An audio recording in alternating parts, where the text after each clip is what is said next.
You are a B2B service-based business owner and you are looking to gain more clients, create more impact, and more revenue in your business. Tune in to Amplify Your Marketing Message with Campbell Rapin. Every week, we're going to take you through how to build an audience of buyers, mastering your marketing message, and making offers that convert consistently. We'll see you all on the inside.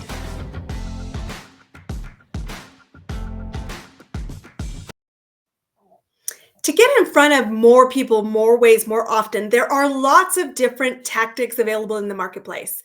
Today, I want to talk about my personal favorite, the number one strategy I use to accelerate the growth of my business and to have a constant, steady flow of qualified buyers who are interested in my programs and services, because it's one you should be running too.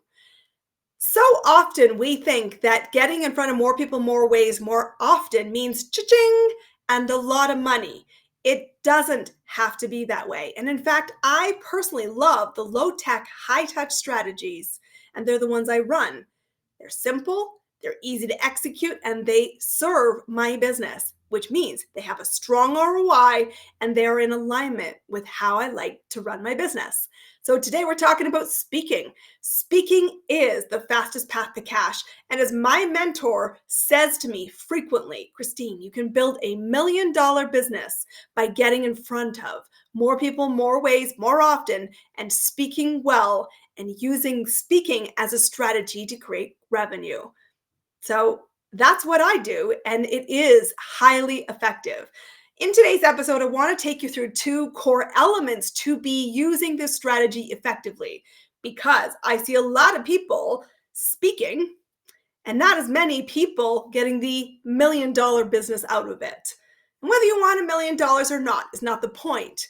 I know if you're choosing time, money, and bandwidth and running a strategy, you do want a good, healthy impact on your bottom line. So today, I want to talk to you about the ROI and 3 particular things you should be measuring in your strategy of speaking. And secondly, I want to talk about the types of speaking opportunities out there, because what I often hear to people is, and I'm like, seriously? This is the most efficient way I know how to do that. And they said, but I'm not you, Christine. I said, just so we're clear between you and I didn't start out to be a great speaker. I'm actually a highly introverted person who's learned to own the stage. When I was very young, I moved around a lot. In fact, I've lived in 5 countries, 30 cities, and some of those cities more than once. So when I was very young going through school, I was always the new kid in class, always standing at the front of the classroom. And when I was young, hiding behind my mother's legs, saying, I am terrified to introduce myself to new people. And I spent a lot of my life hating the spotlight. And yet I knew if I wanted to have friends by recess, I had to initiate. And when you're in business, it is so important that you initiate, because you're the leader. And you're the leader of your business, of your clients, of your prospects, of your vendors, and business is a leadership game. So I had to get good at standing in front of the classroom and saying, hi, my name is Christine Campbell, and telling people a little bit about me. As that grew, I eventually got to be so confident in my mind about what I was like as the speaking persona that I could step onto almost any stage in very short form and do a great job. So much so that when I was working for Procter & Gamble, when I lived in London, England, I was invited to be a course trainer, a corporate trainer globally on effective presentation skills. And I wasn't interested in teaching the sales and marketing peeps how to do this. Truthfully, I wanted to teach the HR, the finance, the R&D, the people who were not natural speakers, how to do this well. And a lot of my clients, I help on the same path, because speaking is a leveraged strategy, which means we know it. You cannot build new clients consistently in your business if you don't constantly get in front of strangers. So I would rather do this a few times a week and have a great pipeline of new people moving towards my business than to do 100 other things and to go cha-ching, cha-ching, cha-ching every other time, because I had to outsource course, the skill. Speak fire once and repeat. So for me, that elegant simplicity caught my imagination, and I hope it's catching yours because speaking is a learned skill. So learn it. And here's how you do it. So in the world of speaking, there are two philosophies around the types of stages you can have. There is the keynote strategy, and there is the speak to sell strategy. When you are a keynote speaker, this is where somebody pays you, often cash, to grace their stage. And the only compensation you receive is from that lump sum payment that says be on this location at this date and deliver this talk to an audience that is provided for you. It's a great way to do it. And it is also a way that is becoming less and less common. And in my case, not desired often because it limits the amount of time that you can create revenue, because often there are highly restricted covenants in your contract about what you can offer, because you're often there to inspire or to educate instead of sell. And so me as a business owner and you as a business owner listening to this podcast might be thinking, well, I need revenue. I need to be able to sell. So that's you. You might prefer the second strategy. The second strategy, as I said, is called speak to sell. And what that means is you are not compensated by a flat rate to speak, but you have the opportunity to invite a call to action, to make an offer. Sometimes that's a free lead magnet, sometimes it's a paid program. Depending on the audience, you might choose one or the other. But you're not paying out of the gate, but expecting from your offer to be creating wealth. And the thing I love about this is this wealth isn't just once, it's the lifetime value, because as you bring a new person into your business, you might sell multiple programs to them over the course of the years that you serve each other. And it's a win, it's off the charts. But when you're speaking to sell, your goal means you have to be a great converter as a speaker. It's not enough just to inspire. It's not enough just to raise the room. You've got to get movement happening. And as you've heard before, if you've been a fan of this podcast a long while, movement is the key to cash. Movement and being able to move somebody from I'm curious to I want that is a critical skill. So if it's critical in every other marketing tactic you choose, it is absolutely still critical as a speaker. And you're going to need help with that because it doesn't come naturally. And that's why even myself, I pay a coach to help me speak to sell more effectively. And she's awesome. So when you're speaking to sell, there's two types of ways you might go to market. You might do it for free, and you might also pay to play. And I'm constantly surprised by how many people have never heard of or feel it's vulgar or offensive to pay to play. Truthfully, I'm constantly surprised by this. I will tell you, I will pay to play for the right room every day of the week. Why?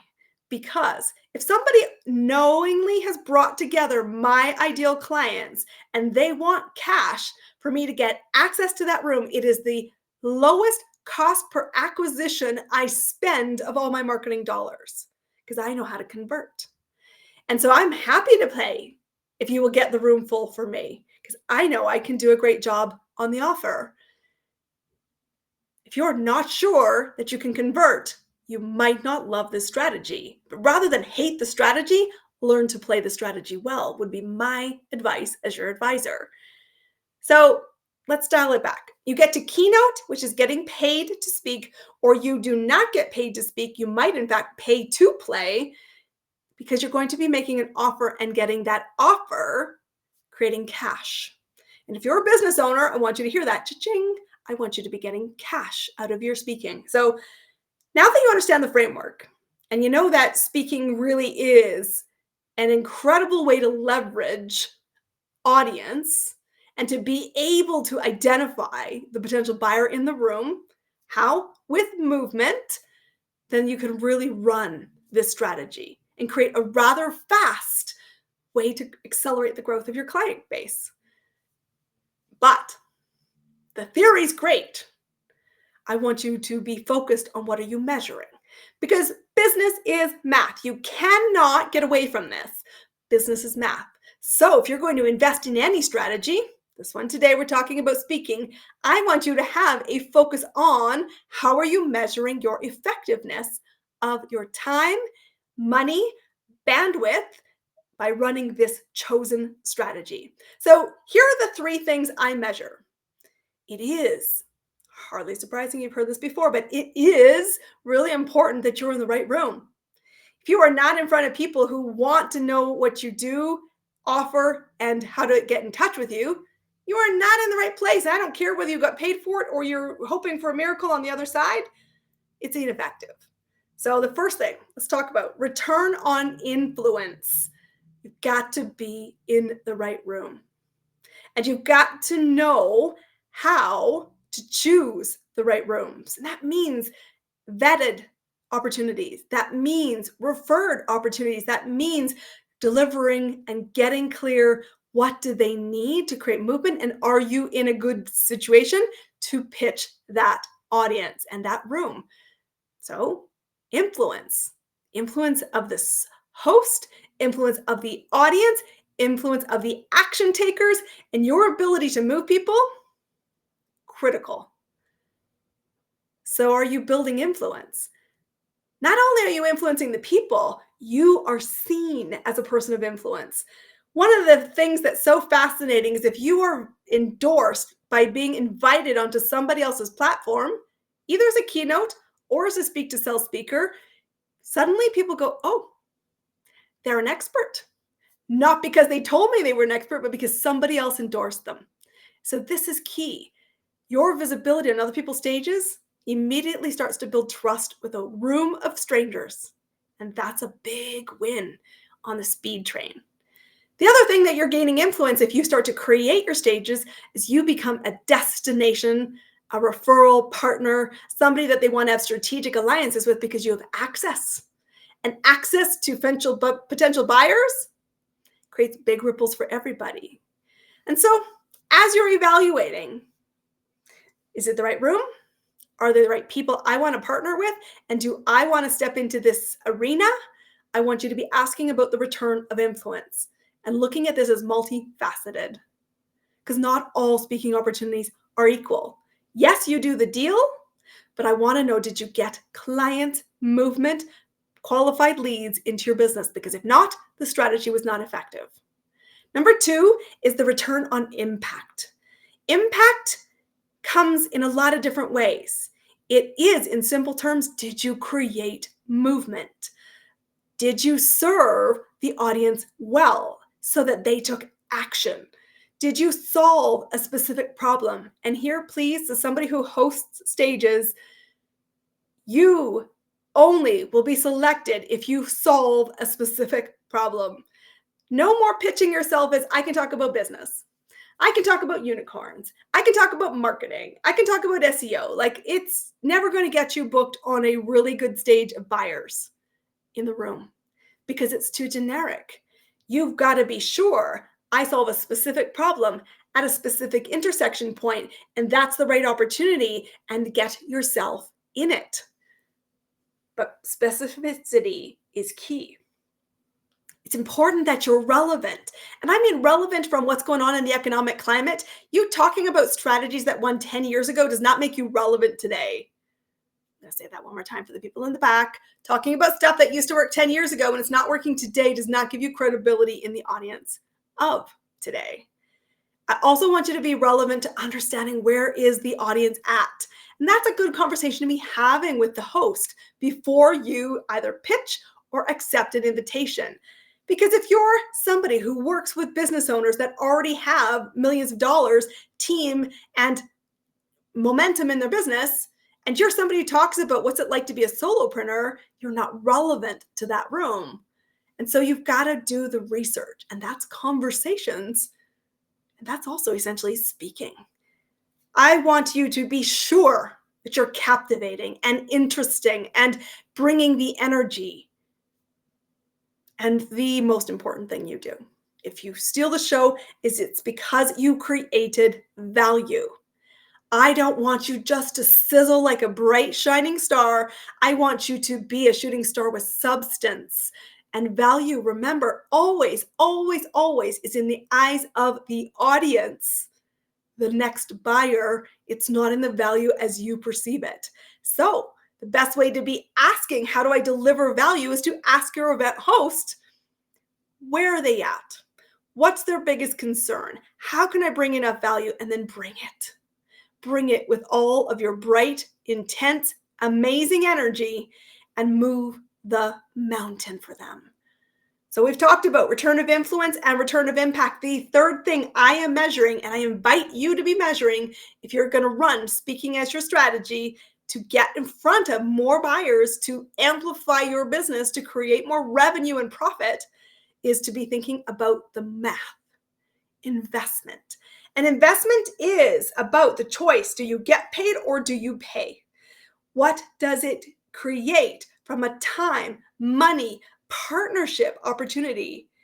And there are many times, this podcast, in fact, was one of them, where I said it was not about cash, it's about partnership. When I started this podcast, it was never about me attracting clients for my business, which is not common in the podcasting space. Most people do this because they think they're going to create clients. I wasn't interested in clients as my number one goal. It's not how I was going to measure the ROI. I wanted to find people who I could invite into my platform that would be valuable to my clients, my current clients, my past clients, and my future clients. And so it was about partnership well beyond money. That was the most important criteria I chose. And we're more than 100 episodes into this. And why am I still running the strategy? Because it works. Because I'm disciplined with it and I'm checking the business math. So let's pull it all together. You don't have to already be really comfortable the moment you take the stage. Speaking is an acquired skill. The first time I stepped on a stage, I was terrified.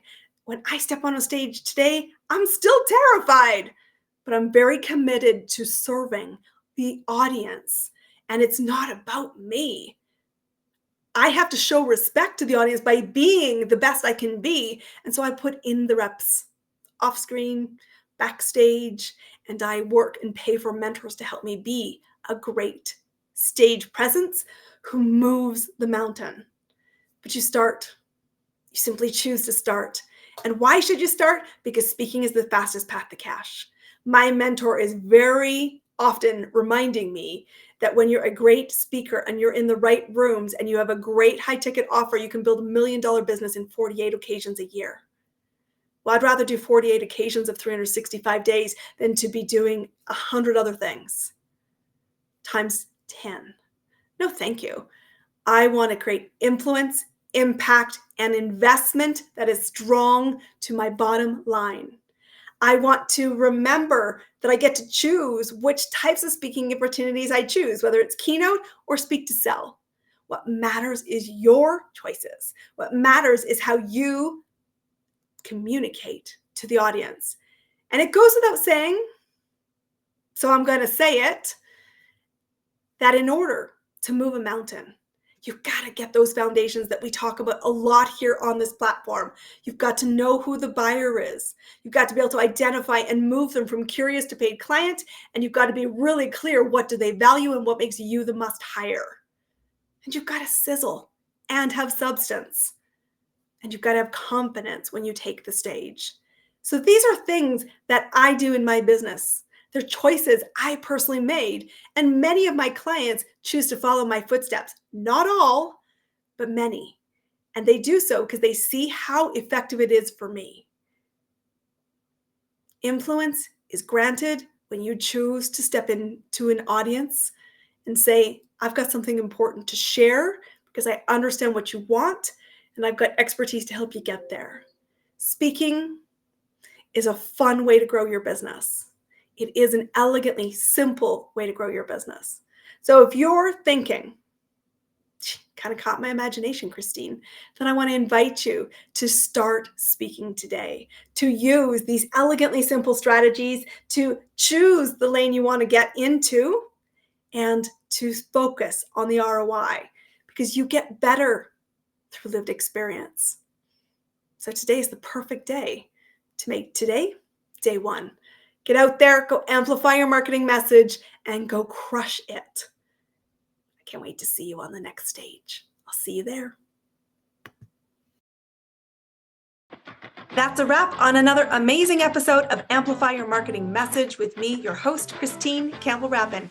Be sure to subscribe on your favorite podcast platform so you don't miss another great episode.